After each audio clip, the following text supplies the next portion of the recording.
Assalamualaikum warahmatullahi wabarakatuh, sahabat relawan dimanapun Anda berada. Jumpa lagi di podcast room Sharing is Caring. Hari ini podcast kami, saya tidak sendiri, saya ditemani oleh salah seorang penggiat sosial juga, bukan penggiat media sosial, tapi beliau adalah seorang penggiat sosial yang aktif di bidang-bidang sosial, yang aktif di bidang-bidang kemanusiaan, bahkan sering ikut terlibat langsung dan terjun langsung di ketika ada terjadi bencana, beliau terjun langsung ke lapangan ikut membantu masyarakat. Ya, saya ditemani oleh Kakak Firda. Assalamualaikum Kak Firda. Waalaikumsalam. Gimana kabarnya Kak Firda? Alhamdulillah. Alhamdulillah sehat ya. Pekerjaan? Aman, alhamdulillah lancar. Lagi sibuk-sibuk apa nih? Sementara sibuk di rumah sakit. Di rumah sakit. Kayaknya itu terus ya. Iya. Iya teman-teman, hari ini saya dengan Kak Firda akan membahas satu tema tentang giat sosial di kala pandemi. Ya, boleh tahu nih Kak Firda, sudah berapa lama sih aktif melayani masyarakat mungkin di rumah sakit atau di luar? Kalau di rumah sakit dulu lah. Saya bekerja di Al-Fata dari 2017 sampai alhamdulillah sampai saat ini. Aktivitas hari-hari pun ya rumah sakit. Berarti udah 4 tahun ya? Iya. Jelas juga bahwa Kak Firda ini salah seorang anggota juga dari HMS Humanity Medical Service yang didirikan oleh ACT Maluku ya. Berarti udah 4 tahun bekerja di rumah sakit. Hal apa sih yang ketika Kak Firda rasakan yang tersentuh ketika melayani masyarakat gitu? Pasti ada, karena di rumah sakit kan ada pasien dalam keadaan darurat ataupun emergensi, ada juga pasien yang keadaannya bisa dikatakan masih normal begitu. Terus kalau pasien dalam keadaan darurat, biasanya cara melayaninya jadi mungkin lebih insentif begitu. Kan ada pasien yang dirawat di ICU sama pasien yang dirawat di ruang biasa. Jadi memang sudah banyak pengalaman kalau di rumah sakit ya. Iya, itu kok. Ya, kita ingin tahu nih kalau keaktifan di HMS sudah berapa lama sih aktif di HMS ini? Kalau HMS sendiri kan baru didirikan, baru di launching, tapi kalau di Maluku kan belum tuh, di ACT belum. Terus kalau bergabung dari pas gempa Maluku 2019, waktu itu di Liang, kegiatannya banyak, dari aksinya di Liang, terus ada di Liang. Kita dibantu oleh beberapa dokter dari ACT juga, dari pusat ada Dokter Rizal, terus dari Dokter Wiwi juga dari ACT, dari Makassar kalau saya salah dari Makassar. Terus kita kalau di Liang aksinya sampai ke Pulau Haruku di Desa Kabau, terus aksi juga di Kairatu di Dusun Siompu.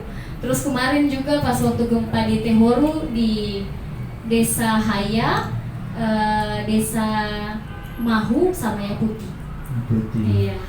Berarti sudah banyak aksi yang terlibat kalau di HMS sendiri ya. Boleh tahu secara singkat dulu HMS itu apa? Mungkin teman-teman yang podcast yang belum tahu juga sih. Saya pada bingung HMS ini apa ya? HMS itu Humanity Medical Service, kan pertamanya kan medis ACT MRI, tapi katanya dipisahkan sendiri, jadi dibangun komunitas sendiri begitu. Terus nih, kalau di lapangan kendala-kendala apa saja yang sering dialami ketika melayani masyarakat? Kalau di masyarakat tidak sekurangnya. Tidak ada, iya, karena masyarakat juga kalau mendapatkan pelayanan kesehatan lebih antusias gitu. Apalagi kalau di desa-desa terpencil yang memang dia punya akses kesehatannya kurang atau minim, terus kita terjun ke lokasi tersebut, mereka alhamdulillah sangat menerima kedatangan katong begitu. Kayak waktu di gempa di Tehoru di Desa Yaputi. Itu kan lokasinya di gunung. Pokoknya di bawah gunung di Serang gitu.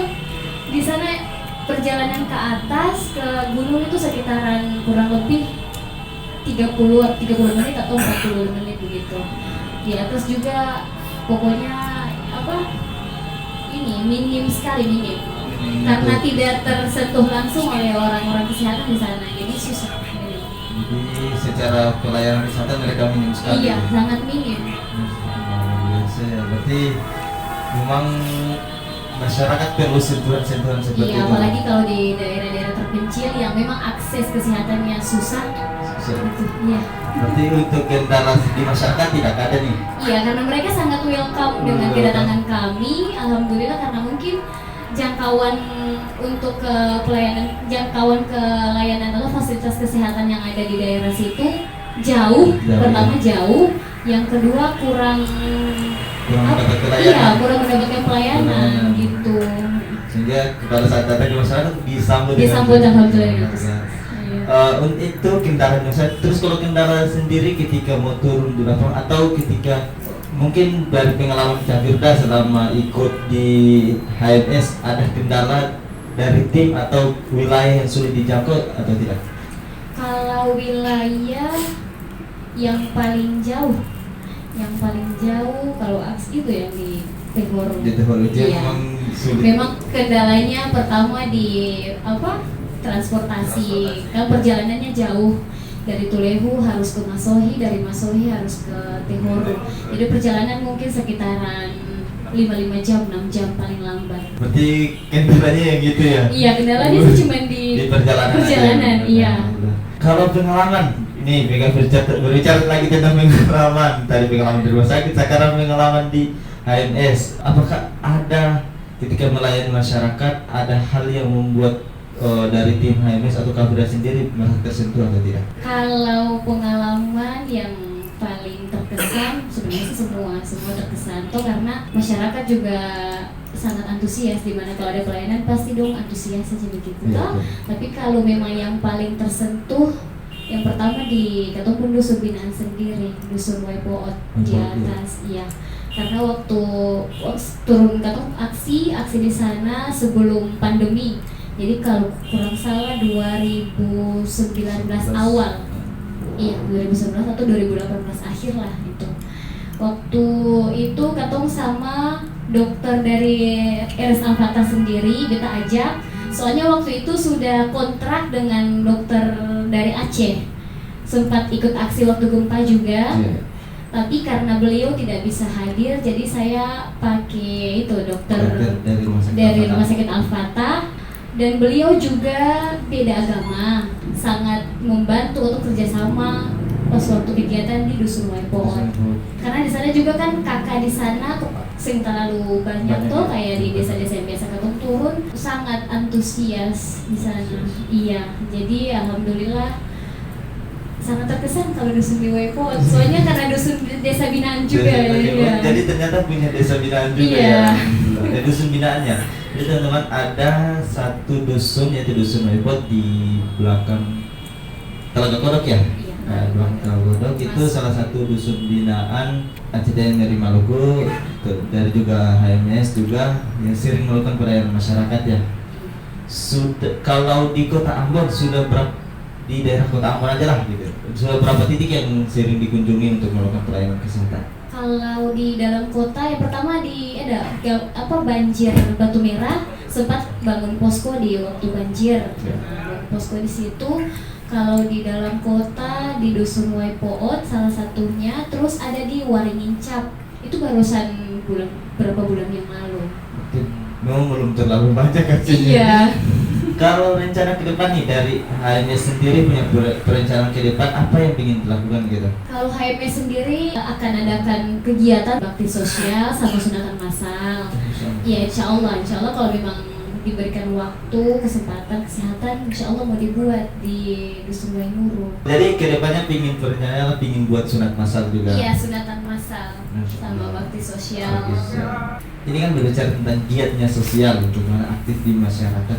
Sudah berapa lama sih tertarik ingin aktif di masyarakat gitu, di kegiatan sosial? Atau memang sudah dari sekolah atau dari kuliah sudah dididik gitu harus aktif gitu? Memang kalau mau bilang dia giat sosial, memang siapa yang sih mau gitu. Semua orang pasti mau, karena ini juga bukan karena giat sosialnya, karena ini memang juga pahalanya alhamdulillah insyaallah. Atau bergabung dengan komunitas-komunitas yang sangkut pautnya dengan sosial dari masa sekolah, Terus kuliah juga ada ikut salah satu organisasi Majelis Ta'lim Asy-Syasyar itu dari kampus RST Ambon. Iya di situ juga katong lakukan ini bakti sosial. Jadi bakti sosialnya bukan di dalam kota Ambon, lokasinya semuanya di luar, di Seram gitu. Jadi sudah dari 2013 sampai sekarang tiap tahun adakan bakti sosial. Jadi rutin ya kalau dari Iya, itu? kalau dari situ tiap tahun rutin. Rutin. Tiap tahun adakan bakti sosial massal. Jadi turunnya anggota yang turun pun banyak, puluhan orang, 20-an sampai 30 peserta yang turun. Ya, mungkin kalau dari Kak Firda, apa sih yang memotivasi, apalagi seorang pekerja bekerja di rumah sakit, otomatis jadwalnya padat, sudah terschedule jadwalnya. Nggak ada waktu lah gitu. Iya. Hari-hari di rumah sakit, di luar rumah sakit Iya. lah. Sehingga mungkin teman-teman bisa ikuti apa yang dari Kak Firda gitu. Iya. Mungkin karena profesinya sebagai perawat, jadi harus melayani dengan sepenuh hati. Jadi itu motivasi hidup.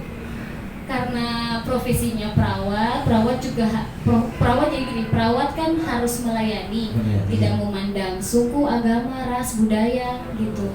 Jadi itu melayani dengan sepenuh hati. Jadi harus ciptakan masyarakat yang sehat jasmani, sehat rohani. Ya mau tidak mau harus begitu. Jadi mau tidak mau harus menolong sesama, apalagi yang sakit atau kan sehat ini kan banyak penjabarannya maksudnya. Jadi walaupun sehat jasmani kan, kalau sehat jasmani kayak atau sakit yang di rumah sakit, ya. Atau terus kalau biasanya yang di rumah sakit jiwa bagaimana? Jadi Jadi beda tuh. Beda. Jadi fisik mental juga harus ya. Motivasi untuk kita semua untuk tetap aktif, giat sosial lagi kepada masyarakat. Apalagi di kala pandemi ini sangat membantu sekali nih kalau. Motivasi dari saya sendiri di kala pandemi ini, jadi yang pertama tuh harus patuhi protokol dulu. Pertama, protokol kesehatan harus dijalani, pakai masker, cuci tangan dan lain-lain, kan pasti sudah tahu. Iya. Jadi motivasinya untuk ke depan ya semoga ini motivasi buat apa dulu nih? Ya kita aktif di giat sosial. Aktif di giat sosial.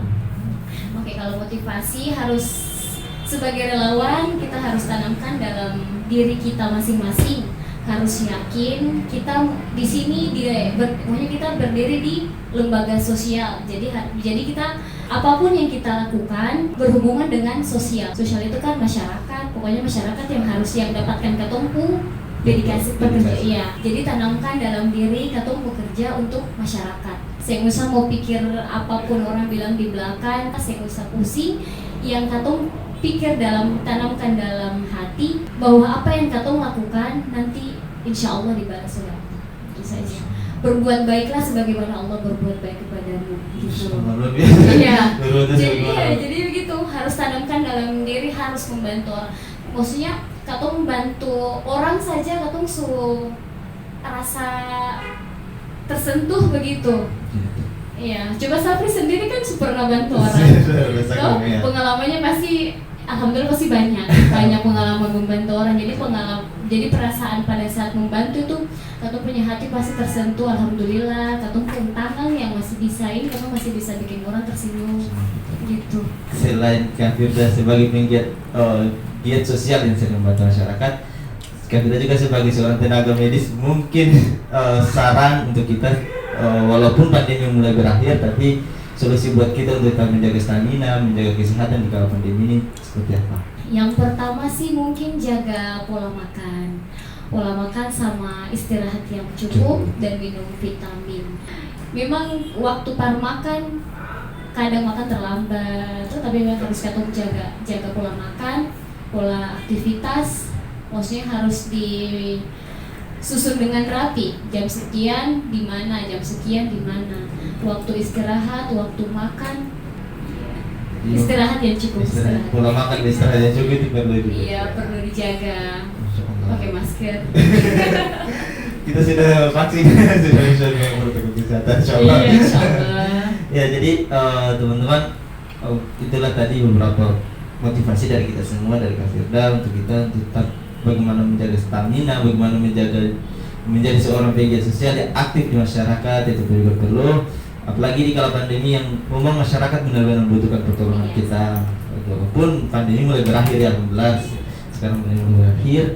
Terakhir dari Kang Firda, harapan untuk kita semua, mau teman-teman podcast kita, panitia yang terlibat atau teman-teman relawan yang terlibat, atau motivasi untuk Kang Firda dan teman-teman HMS sendiri, harapannya untuk kita seperti apa?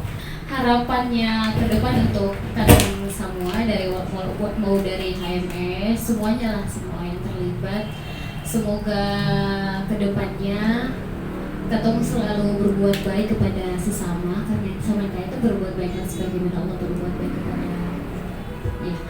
Jadi itu sih sebenarnya. Iya. Ya, berbuat baiklah tapi berbuat Iya, baik. itu motivasi. Ya. Iya. Oke, ya mungkin Kang Firda ngobrol singkat kita di podcast room sharing is caring ini. Semoga apa yang kita bincangin menjadi motivasi buat kita sebagai tadi, menjadi pelajaran untuk kita semua yang menonton dan menambah ilmu kita juga. Terima kasih sebelumnya Kang Firda sudah mau hadir di podcast kami. Buat teman-teman semua juga terima kasih sudah mau mengikuti podcast room kami sampai hari ini. Tetap kita semangat walaupun pandemi mulai berakhir, tapi kesehatan diri, kepedulian kita kepada masyarakat juga perlu ditingkatkan, sehingga kita juga tetap giat, tetap peduli kepada masyarakat, kepada lingkungan sekitar dan kepada diri kita pribadi lebih utama. Mungkin itu yang bisa kami sampaikan dari podcast room kami. Sampai jumpa lagi. Salam inspiratif. Assalamualaikum warahmatullahi wabarakatuh.